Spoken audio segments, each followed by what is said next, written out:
11월 19일 하세요 말씀 시작하겠습니다. 기도하겠습니다.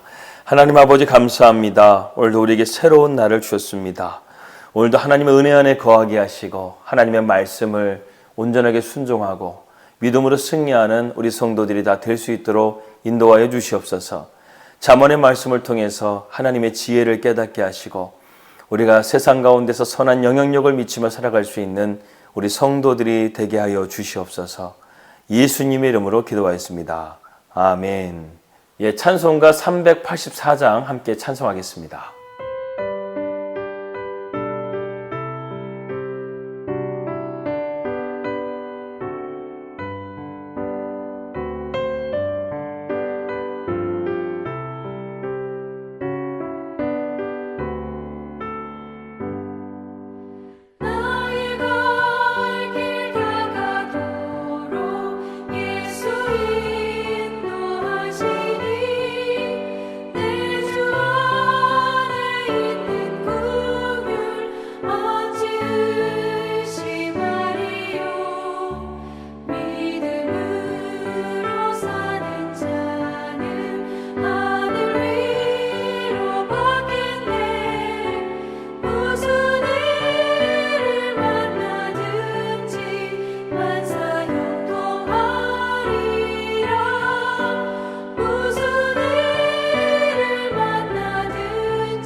오늘 우리에게 주신 말씀은 잠언 16장 21절에서 33절 말씀입니다. 마음이 지혜로운 자는 명철하다 일컬음을 받고 입이 선한 자는 남의 학식을 더하게 하느니라. 명철한 자에게는 그 명철이 생명의 샘이 되거니와 미련한 자에게는 그 미련한 것이 징계가 되느니라. 지혜로운 자의 마음은 그의 입을 슬기롭게 하고 또 그의 입술에 지식을 더하느니라. 선한 말은 꿀송이 같아서 마음에 달고 뼈에 양약이 되느니라. 어떤 길은 사람이 보기에 바르나 필경은 사망의 길이니라. 고되게 일하는 자는 식욕으로 말미암아 있으나니 이는 그의 입이 자기를 독촉함이니라. 불량한 자는 악을 꾀하나니 그 입술에는 맹렬한 불같은 것이 있느니라. 패역한 자는 다툼을 일으키고 말쟁이는 친한 벗을 이간하느니라. 강포한 사람은 그 이웃을 깨어 좋지 아니한 길로 인도하느니라.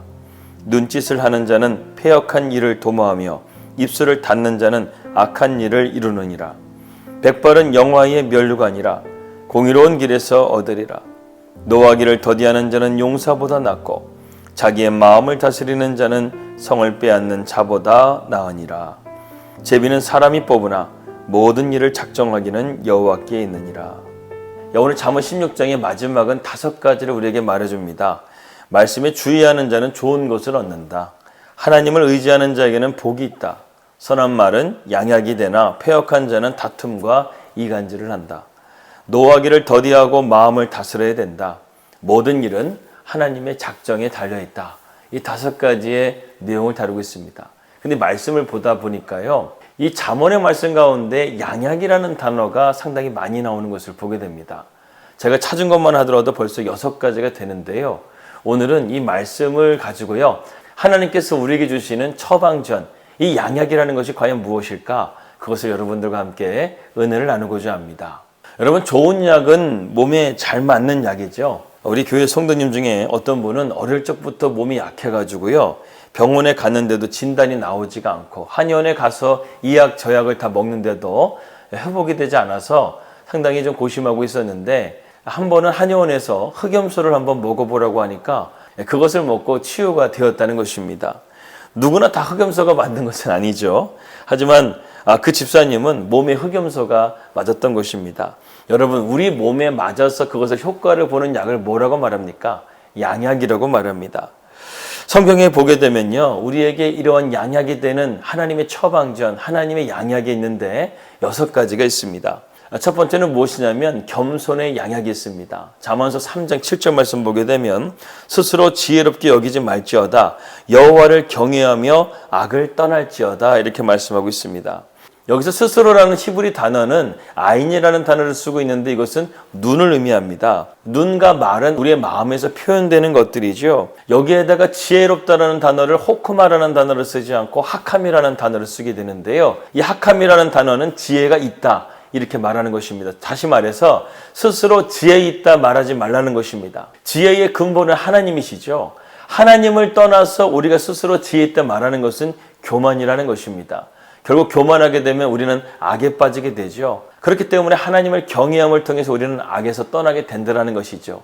이것이 우리에게 양약이 된다는 것입니다. 그래서 8절 말씀 보게 되니까 이것이 내 몸에 양약이 되어 내 골수를 윤택하게 하리라. 그래서 우리가 겸손하게 될 때 이것이 양약이 되어서 우리의 골수까지 양약이 되는, 즉 실질적으로 풍요롭고 기름지게 되는 그러한 축복이 우리 가운데 임하게 된다는 것이죠. 예수님께서는 마태복음 15장 19절에서 20절 말씀 보게 되니까 마음에서 나오는 것은 악한 생각과 살인과 간음과 음란과 도둑질과 거짓 증언과 비방이니 이런 것들이 사람을 더럽게 하는 것이라고 말씀했습니다. 그래서 성도들이 세상 사람들에게 잘 넘어가는 이유 중에 뭐냐면 선한 마음은 여러분 하나님을 믿는 사람에게서만 나타나는 것입니다. 그래서 우리가 세상 사람들이 다 선한 줄 알고 그렇게 믿다가 우리가 잘 속아 넘어갈 때가 있더라는 것이죠. 그러나 우리가 겸손하고 여호와를 경외하게 되면 하나님께서는 어떻게 한다고요? 우리를 악에서 지켜주십니다. 악에서 떠나게 하십니다. 이것이 하나님께서 우리에게 주시는 놀라운 은혜라는 것이죠. 여러분, 하나님을 경외하게 되면 하나님께서는 우리의 길을 인도해 주십니다. 그래서 악에서 멀리 떠나게 되고 우리의 삶을 윤택하게 해주십니다.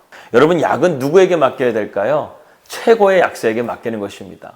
여러분들도 약국을 아무 데나 안 가죠? 나에게 맞는 약국이 있다는 것입니다. 그러나 우리의 최고의 약사가 계십니다. 바로 하나님이시죠. 우리가 그분을 경외하게 될 때 우리가 악에서 떠날 뿐만 아니라 우리의 마음이 치유될 뿐만 아니라 우리의 심은 골수까지도 윤택하게 하시는 그 하나님의 은혜가 있다는 것입니다. 두 번째로는 지혜의 혀가 양약이 된다는 것이죠. 잠언서 12장 18절 말씀 보니까 칼로 찌름같이 함부로 말하는 자가 있거니와 지혜로운 자의 혀는 양약과 같으니라. 우리가 쓰는 말 중에 여러분 사람을 살리고 힘을 주는 말이 있습니다. 그 언어가 힘이 돼가지고요 우리가 다시금 일어서게 된다는 것입니다. 나를 격려하고 세워주는 사람이 주변에 많게 될 때 우리의 삶은 행복한 삶이 되게 된다는 것이죠. 저는 우리 양문교회 성도님들이 정말 예수님 때문에 행복한 교회가 되기를 축복합니다. 세상은 상처를 주는 말들이 많죠. 그러나 교회에서는 이런 것들이 아물도록 서로 사랑하고 위로하고 격려하는 말들이 있어야 됩니다. 그렇기 때문에 여러분 목장 모임이 상당히 중요합니다.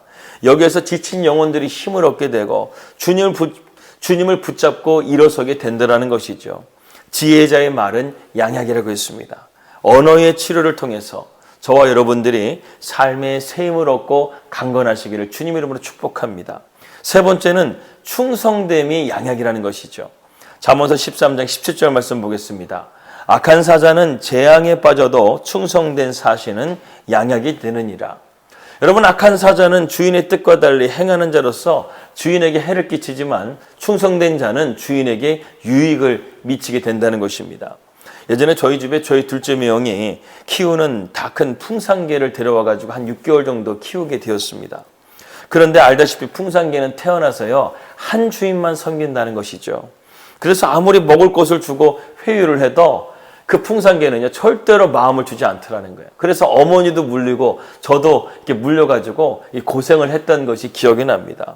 그런데요, 저희 둘째 미영이 오기만 하게 되면 그 사납던 풍산개가 얌전한 고양이가 된다는 것이죠. 그 주인은 절대 물지 않는다는 것입니다. 결국 어머니도 물리고 저도 물려서 도저히 안 돼가지고 나중에 매형이 다시금 가져가게 되었다는 것입니다. 충성은 그런 것이 아닌가 생각이 듭니다. 한 번 주인은 영원한 주인, 주인의 말에만 순종하는 그런 것이 바로 충성이 아닐까 생각이 듭니다. 우리의 진정한 주인은 예수님이시죠. 우리가 그분의 말씀에 순종하고 믿음으로 나아가는 것이 중요하다는 것입니다. 그래서 여러분, 요한복음 말씀 보게 되면 너희가 내 말을 들어야 내 제자가 된다라고 했죠. 예수님의 말씀에 우리가 순종해야 우리가 예수님의 진정한 제자가 되는 것처럼 그 진정한 제자가 되어지게 될 때 예수님은 우리의 삶의 진정한 양약이 되신다는 것입니다. 그런데 13장 17절 말씀 보게 되면 충성된 사신이라고 되어 있습니다. 여러분, 사신은 그 나라의 대사를 말하는 것이죠. 대사는 그 나라의 대통령을 대신하는 권위를 가지고 있습니다. 그래서 당당하다는 것이죠. 우리도 하나님 나라의 대사로서 믿음으로서 당당하게 살아가시는 저와 여러분들이 되시기를 주님 이름으로 축복합니다. 네 번째는 오늘 본문 말씀 24절에 나와져 있는데요. 선한 말이 양약이 된다는 것입니다. 선한 말은 꿀송이 같아서 마음에 달고 뼈에 양약이 되느니라. 사람은 태어날 때부터 자연스럽게 말을 배우게 되죠. 초등학교에 들어가게 되면 웬만한 말은 거의 다 배우게 됩니다. 그러면 그때부터 말을 배우는 것을 멈추게 되죠. 하지만 여러분, 말이라는 것은요, 계속 배워야 됩니다. 세상에는 나쁜 말과 선한 말이 있죠. 그러면 어떤 말이 더 배우기 쉬울까요? 나쁜 말이 더 배우기 쉽습니다. 가르쳐주지 않아도요, 나쁜 말은 금방 배우더라고요. 한 번은 길을 가다가 중학교 아이들이 얘기하는 것을 들었는데요, 모든 말에 욕이 다 들어가더라고요. 그래서 한번 중등처 아이들한테 제가 물었죠. 야, 요즘 애들은 왜 이렇게 말할 때마다 욕을 넣어가지고 말을 하냐. 그러니까요, 이렇게 대답을 해주더라고요. 세 보이고 싶어서 그런다는 거예요. 말에다가 욕을 안 넣게 되면 내가 약해 보여서 친구들이 무시할까 봐 그렇게 자꾸만 욕을 집어넣는다는 것입니다. 참 어리석은 생각이죠. 이렇게 악한 말이나 남을 헐뜯는 말이나 비판하는 말은요, 우리가 너무나 쉽게 한다는 것입니다. 근데 선한 말, 좋은 말, 다정하고 공손한 말, 그런 말들은요, 쉽게 하지를 못한다는 것입니다. 여러분, 말이라는 것은요, 어려운 기술이에요. 평생을 갈고 닦아야 하는 기술이 바로 말입니다. 저는 가끔 말을 할 때 내가 한 말 때문에 실망할 때가 많아요. 어떻게 말을 이렇게밖에 못할까? 그런 생각이 들 때가 있습니다. 그러나 포기하지 말고요, 계속해서 선한 말을 하려고 노력해야 됩니다. 그럴 때 듣는 사람이나 말하는 사람 모두에게 영혼의 단맛을 느끼게 되고 몸 또한 강건해지게 된다는 것이죠.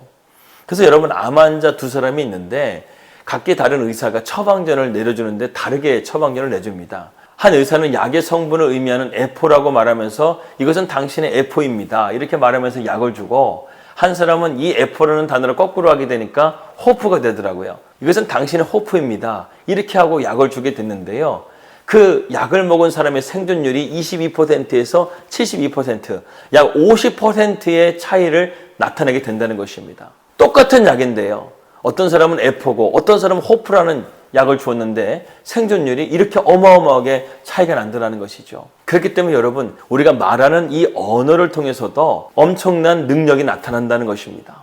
그러므로 우리가 선한 말을 갈고 닦아서 우리 자신과 다른 사람에게 선한 말을 통해서 서로에게 양약이 될 수 있기를 주님 이름으로 축복합니다. 마지막으로 마음의 즐거움이 양약이 된다는 것이죠.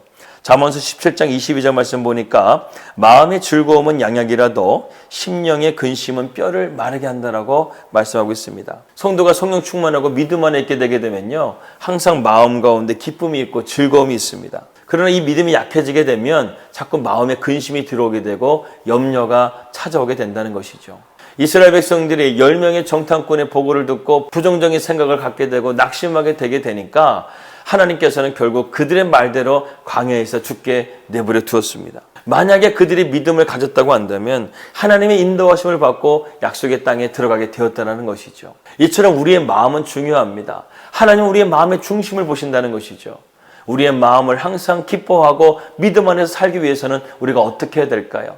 바로 예수 안에 있어야 된다는 것입니다. 바울은 우리에게 기뻐하라고 말하면서 그 앞에 뭐라고 전제를 붙입니까? 주 안에서 기뻐하라는 거예요.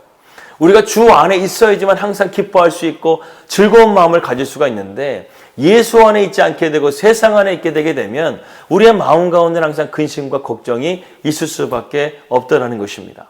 그래서 우리가 믿음 밖에 있게 되면 항상 절망하게 되고 낙심하게 되지만 믿음 안에 있게 되면 즐거움과 기쁨으로 가득 차게 된다는 것이죠. 하박국 선지자는 남유다의 선지자로서 예루살렘의 멸망을 예언했던 선지자였습니다. 근데 그는 하나님 앞에 이것이 너무나 못마땅한 거예요.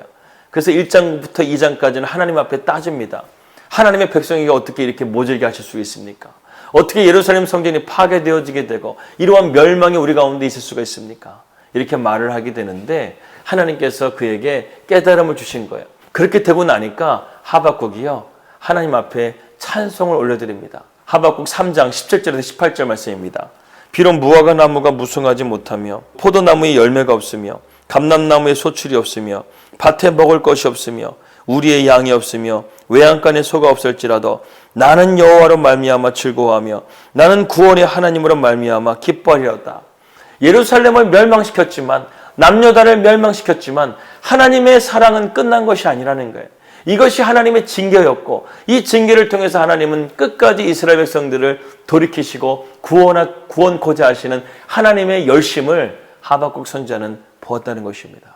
그래서 하나님을 찬송할 수 있었어요. 하나님을 기뻐할 수 있었다는 것입니다. 여러분, 오늘도 하나님은 우리를 포기하지 않으십니다. 비록 고난 가운데 있지만 지금 하나님께서는 우리가 하나님께로 돌아오기를 원하시고 있는 거예요. 그 하나님의 열심은 우리를 반드시 돌아오게 하실 것이고 우리로 하여금 하나님 앞에 찬송하고 영광 돌릴 수 있도록 인도해 주신다는 것입니다. 그래서 하박국 선지자는 19절에 이렇게 말하죠. 주 여호와는 나의 힘이시라. 하나님이 나의 힘이시기 때문에 어떠한 상황 가운데서도 이 기쁨을 나는 빼앗기지 않겠다. 이렇게 결단하고 믿음으로 고백하고 있는 것이죠. 그래서 여러분, 기쁨이라는 것은요, 우리의 몸에 양약이 된다는 것입니다. 신기하게 잠언의 말씀은요, 이 양약이 우리의 뼈까지 치료하는 약이라고 말합니다. 뼈는 우리의 몸의 가장 깊은 곳을 의미하죠. 세상은 마음의 병을 치료할 수가 없습니다. 그러나 하나님은 우리의 마음까지도 치유하시는 분이라는 것이죠. 마귀는 항상 우리의 마음을 흔듭니다. 그래서 오늘도 우리가 그리스도의 광채가 되지 못하도록 우리를 방해하게 된다는 것이죠. 고린도후서 4장 4절 말씀 보게 되면 그중에 이 세상의 신이 믿지 아니하는 자들의 마음을 혼미하게 하여 그리스도의 영광의 복음의 광채가 비치지 못하게 하매니 그리스도는 하나님의 형상이니라. 오늘날 세상을 보게 되게 되면 자꾸만 세상이 어두워지는 것을 우리가 보게 됩니다. 세상 사람들의 마음이 각박해서 그렇죠. 낙심과 절망적인 소식이 많기 때문에 그렇습니다. 어디 뉴스를 보니까요, 왜 뉴스에 그런 뉴스가 나오는지 모르겠는데 태권도 도장에 7살짜리 아이를 매트에 깔아가지고 그 관장이 질식사 시켜서 죽인 그 CCTV를 뉴스에 보여주고 있는 거예요. 왜 그런 뉴스들을 자꾸만 보여주는지 모르겠습니다. 자꾸만 세상이 어두워지고 있고 그런 뉴스를 보게 되면 우리의 마음이 자꾸만 낙심이 되고 절망이 된다는 것이죠. 그렇기 때문에 여러분, 세상에는요, 소망이 없습니다. 교회가 소망입니다. 교회가 빛입니다. 우리가 이런 양약을 가지고 세상 가운데 빛과 소금으로 나아가야 된다는 것입니다. 요한일서 1장 5절 말씀 보게 되면 우리가 그에게서 듣고 너희에게 전하는 소식이 이것이니 곧 하나님은 빛이시라. 그에게는 어둠이 조금도 없으시다는 것이니라. 빛 대신 주님이 내 안에 오시게 되게 됨. 빛 대신 주님이 내 안에 계시면 우리는 빛 가운데 거하게 된다는 것입니다. 잠언서 15장 15절 말씀에도 고난받는 자는 그날이 다 험악하나 마음이 즐거운 자는 항상 잔치하느니라. 내 안에 예수님이 계시게 되면요, 우리는 항상 잔치하는 즐거움과 기쁨을 누릴 수가 있다는 것입니다. 그러면 오늘 우리의 마음을 지키기 위해서는 누구보다 예수님이 필요합니다. 예수님이 내 안에 계셔야 됩니다. 우리는 그러한 예수님을 믿음으로 바라봐야 됩니다. 그럴 때 우리의 마음이 지킬 수가 있고 우리의 건강도, 우리의 삶의 모든 것들도 지킬 수가 있게 된다는 것이죠. 하나님은 오늘도 이러한 양약을 통해서 우리가 강건케 되기를 원하십니다. 정리하겠습니다. 잠언에서 말씀하고 있는 양약 6가지. 첫 번째는 겸손의 양약, 두 번째는 여호와를 경외하는 양약, 세 번째는 지혜로운 말의 양약, 네 번째는 충성됨의 양약, 다섯 번째는 선한 말의 양약, 여섯 번째는 마음의 즐거움의 양약이 있습니다. 최고의 약사이신 하나님의 이 처방을 여러분들 받으시겠습니까? 아멘. 여러분 꼭 받으셔야죠. 이 양약을 통해서 우리 성도님들의 가정과 일터와 삶 속에, 우리 교회 공동체 속에 건강하고 아름다운 열매를 맺기를 주님의 이름으로 축복합니다. 기도하겠습니다. 하나님 아버지, 최고의 약사하신 하나님의 이 처방전을 통해서 우리의 삶이 복되고 건강하고 아름다운 열매를 맺는 삶이 되게 하여 주시옵소서. 겸손의 양약, 여호와를 경외하는 양약, 지혜로운 말의 양약, 충성함의 양약, 선한 말의 양약, 마음의 즐거움의 양약이 오늘도 우리의 삶을 이끌어갈 수 있도록 인도하여 주시옵소서. 예수님의 이름으로 기도하였습니다. 아멘. 오늘도 이 6가지 양약을 통해서 강건케 되시기를 축복합니다. 평안하십시오. 주님은 언제나 여러분과 함께 하십니다. 할렐루야.